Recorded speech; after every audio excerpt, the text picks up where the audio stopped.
월급이 들어오는 순간 이상하게도 우리는 먼저 안도하지 않습니다. 먼저 계산합니다. 월세, 관리비, 전기요금, 통신비, 신용카드 대금, 대출이자, 보험료, 식비, 교통비, 그리고 지난달에 미뤄둔 결제들. 분명히 돈은 들어왔습니다. 그런데 내 것이 된 느낌은 들지 않습니다. 잠깐 통장을 스쳐 지나갔을 뿐입니다. 마치 누군가의 돈을 잠시 맡았다 쓰다가 정해진 순서대로 다시 보내주는 사람처럼 느껴집니다.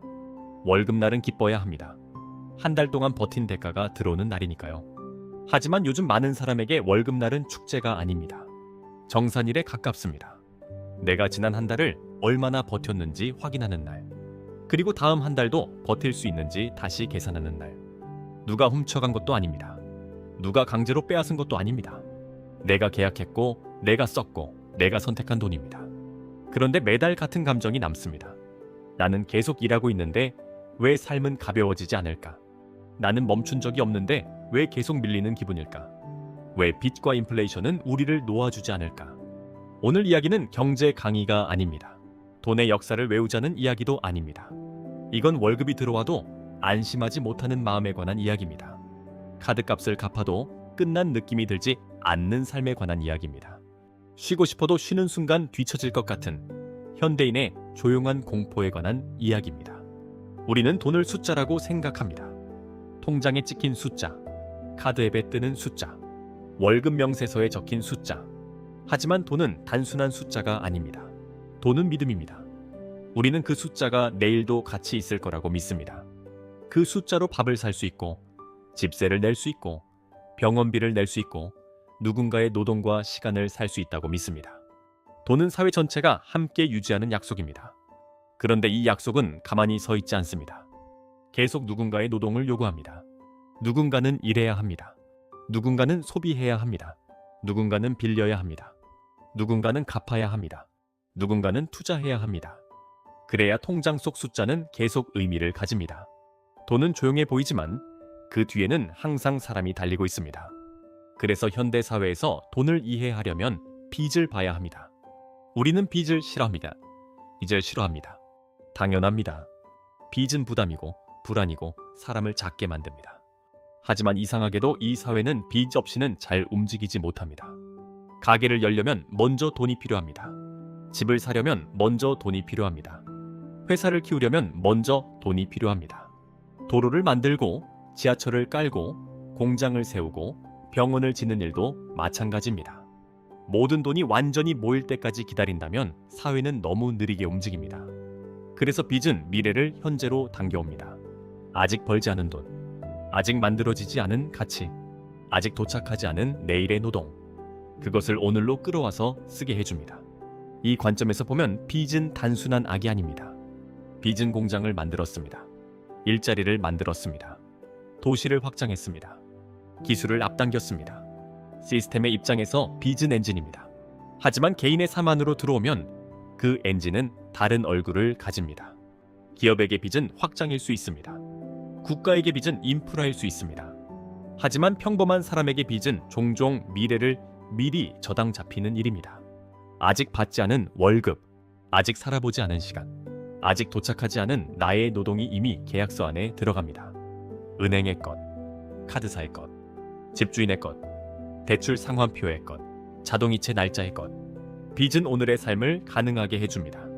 하지만 그 대신 내일의 자유를 조금씩 가져갑니다. 처음에는 선택처럼 보입니다. 나중에는 일정이 됩니다. 상환일, 결제일, 만기일, 이자 납부일. 현대인의 감옥은 철창이 아닙니다. 달력에 표시된 결제일입니다. 그리고 그 결제일 사이로 인플레이션이 들어옵니다. 인플레이션은 우리에게 도둑처럼 느껴집니다.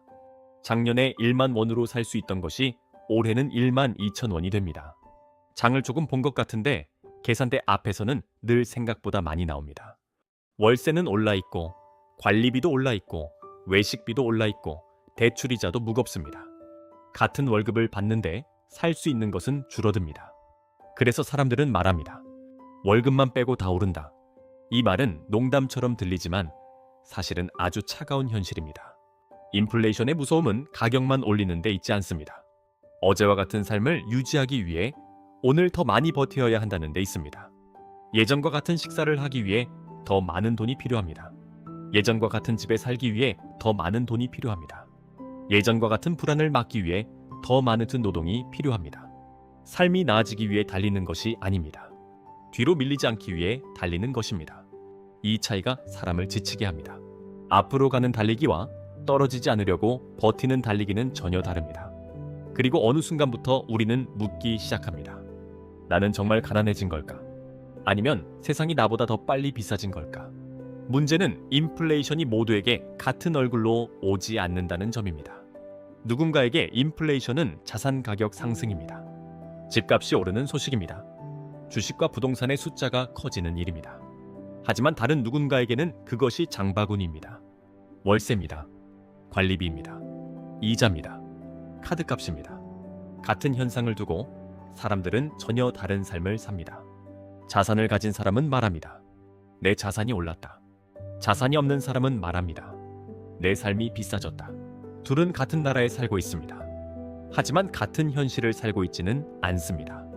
돈은 사회 전체에 비처럼 내리지 않습니다. 비는 모든 지붕 위에 떨어집니다. 하지만 돈은 문을 통해 들어옵니다. 그리고 그 문은 모두에게 같은 거리에 있지 않습니다.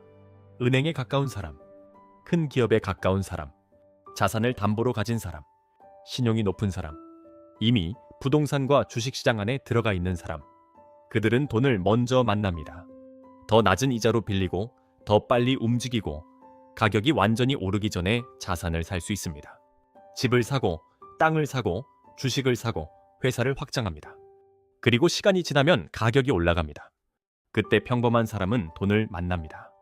하지만 기회로 만나는 것이 아닙니다. 오른 가격으로 만납니다. 오른 월세로 만납니다. 오른 집값으로 만납니다. 오른 대출이자로 만납니다. 오른 식비와 관리비로 만납니다. 그래서 어떤 사람에게 돈은 사다리입니다. 어떤 사람에게 돈은 청구서입니다. 빚과 인플레이션이 우리를 놓아주지 않는 이유는 여기에 있습니다. 빚은 미래를 현재로 끌어옵니다. 인플레이션은 현재를 더 비싸게 만듭니다. 그리고 평범한 사람은 그 사이에 서 있습니다. 뒤에서는 상환일이 다가옵니다. 앞에서는 물가가 올라갑니다. 옆에서는 사회적 기대가 따라옵니다. 집은 있어야 한다. 결혼은 해야 한다. 아이를 키우려면 더 벌어야 한다. 나이에 맞는 삶을 살아야 한다. 남들만큼은 해야 한다. 그래서 쉬어도 쉬는 것 같지 않습니다. 월급이 들어와도 안심하지 못합니다. 카드값을 갚아도 끝난 느낌이 없습니다. 대출을 줄여도 다음 달이 기다리고 있습니다. 이 사회는 사람을 한 번에 무너뜨리지 않습니다. 그 대신 매달 조금씩 여백을 줄입니다. 처음에는 여행을 줄입니다. 그 다음에는 외식을 줄입니다. 그 다음에는 취미를 줄입니다. 그 다음에는 친구를 만나는 횟수를 줄입니다. 그 다음에는 미래에 대해 생각하는 시간을 줄입니다. 마지막에는 꿈을 줄입니다. 사람은 갑자기 포기하지 않습니다. 조금씩 기준을 낮춥니다. 그리고 어느 날 자신이 너무 작은 삶에 익숙해졌다는 것을 깨닫습니다. 한국 사회에서 이 감각은 낯설지 않습니다. 퇴근길 지하철 안에서 사람들은 조용히 휴대폰을 봅니다. 누군가는 은행 앱을 엽니다. 누군가는 카드 명세서를 봅니다. 누군가는 배달 앱을 켰다가 닫습니다. 누군가는 부동산 뉴스를 보고 아무 말 없이 화면을 끕니다. 서울의 작은 오피스텔에서 혼자 사는 사람도 있습니다. 월급은 나쁘지 않습니다. 하지만 저축은 느립니다. 전세 대출 이자는 무겁고 월세는 사라지는 돈처럼 느껴지고 집을 사는 일은 점점 더 먼 이야기처럼 보입니다.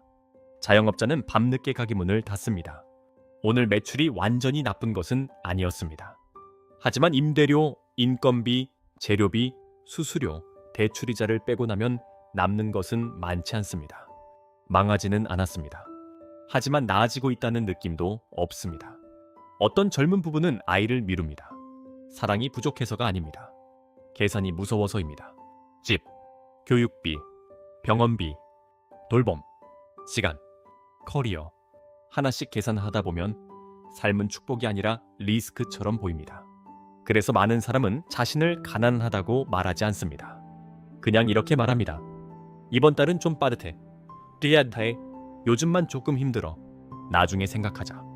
조금만 더 버텨보자. 하지만 그 조금이 매달 반복되면 그것은 더 이상 잠깐의 문제가 아닙니다.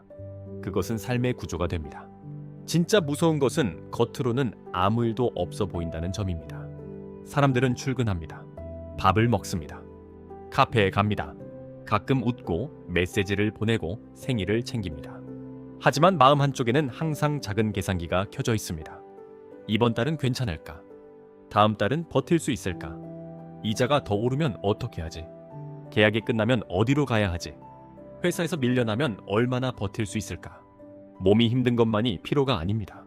계속 계산해야 하는 삶도 사람을 닳게 합니다. 그렇다고 빚과 인플레이션을 단순히 악마처럼 볼 필요는 없습니다. 그렇게 보면 아무것도 이해하지 못합니다. 빚은 때로 필요합니다. 빚이 없었다면 많은 사업은 시작되지 못했을 것입니다.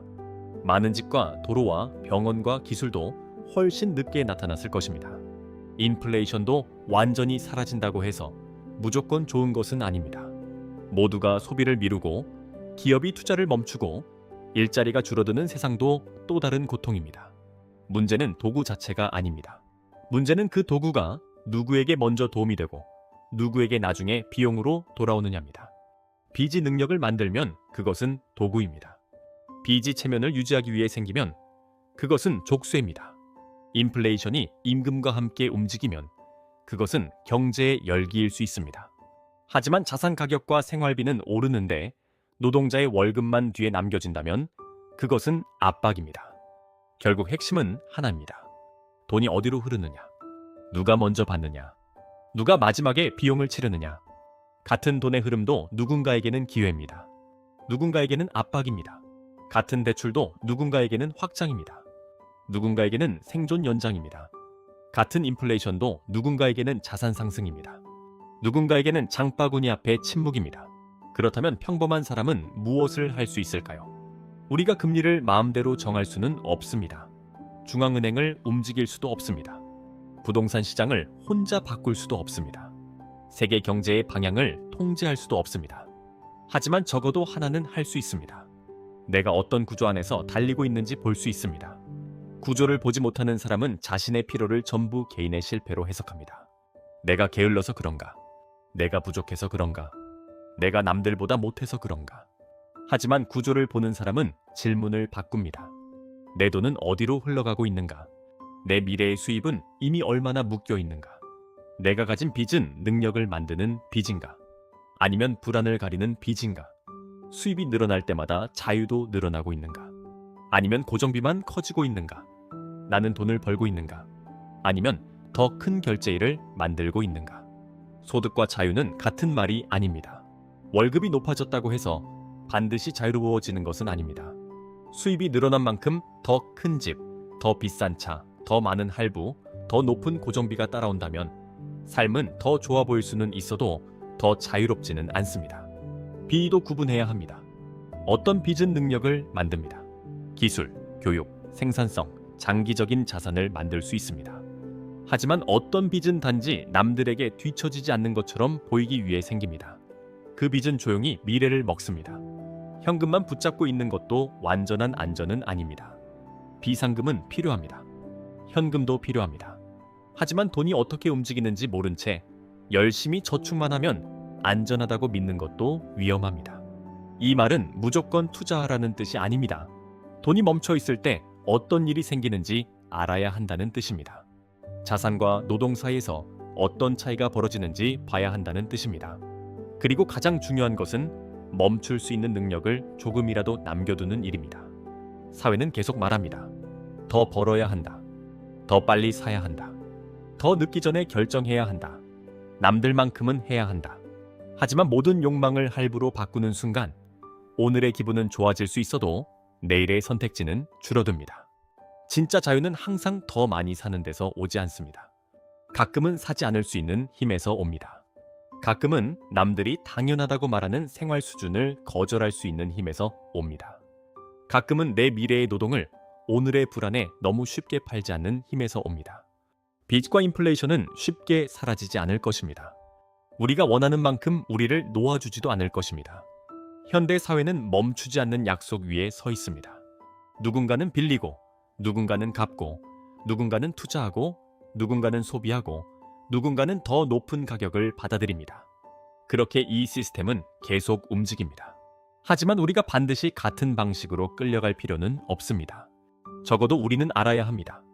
내가 힘든 이유가 전부 나의 부족함 때문만은 아니라는 것. 내가 불안한 이유가 단순히 마음이 약해서만은 아니라는 것. 내가 쉬지 못하는 이유가 그저 욕심이 많아서만은 아니라는 것. 우리는 움직이는 바닥 위에서 달리고 있습니다. 내가 앞으로 가고 있다고 생각하는 순간에도 바닥은 뒤로 움직이고 있을 수 있습니다. 물가는 움직입니다. 금리는 움직입니다. 집값은 움직입니다. 사회적 기대도 움직입니다. 그리고 그 사이에서 월급은 언제나 조금 늦게 도착합니다. 그래서 질문은 단순히 이것이 아닙니다. 어떻게 더 많이 벌 것인가? 그보다 먼저 물어야 할 질문이 있습니다. 나는 지금 돈의 흐름에서 어디에 서 있는가? 나는 돈을 먼저 만나는 사람인가? 아니면 가격이 오른 뒤에 만나는 사람인가? 나는 빚을 도구로 쓰고 있는가? 아니면 빚에게 시간을 빌려주고 있는가? 나는 인플레이션을 이해하고 있는가? 아니면 매달 고지서에서만 만나고 있는가? 이 질문을 피하면 우리는 계속 같은 느낌을 반복하게 됩니다. 열심히 살았는데도 이상하게 늦은 사람, 월급은 받았는데도 가벼워지지 않는 사람, 멈춘 적이 없는데도 계속 밀리는 사람. 어쩌면 빚과 인플레이션은 우리를 완전히 놓아주지 않을지도 모릅니다. 하지만 최소한 우리는 자신의 피로를 단순한 개인의 실패라고 부르지 않을 수 있습니다. 때로 그 피로는 게으름의 증거가 아닙니다. 무능력의 증거도 아닙니다. 그것은 우리가 너무 오래 돈의 흐름 끝에서 살아왔다는 신호일 수 있습니다. 돈은 들어왔지만 머물지 않았습니다. 우리는 달렸지만 가벼워지지 않았습니다. 삶은 무너지지 않았지만 조금씩 좁아졌습니다. 그리고 어느 날 알게 됩니다. 우리를 지치게 한 것은 단지 부족한 월급이 아니었다는 것을. 끝없이 움직이는 바닥 위에서 계속 정상인 척 버텨야 했던 시간이었다는 것을. 구조를 본 사람은 예전처럼 잠들 수 없습니다. 그것이 불편하더라도 거기서부터 시작입니다. 여기는 히든 셀프입니다. 사회가 잘 말하지 않는 삶의 구조를 다음 영상에서도 함께 들여다보겠습니다.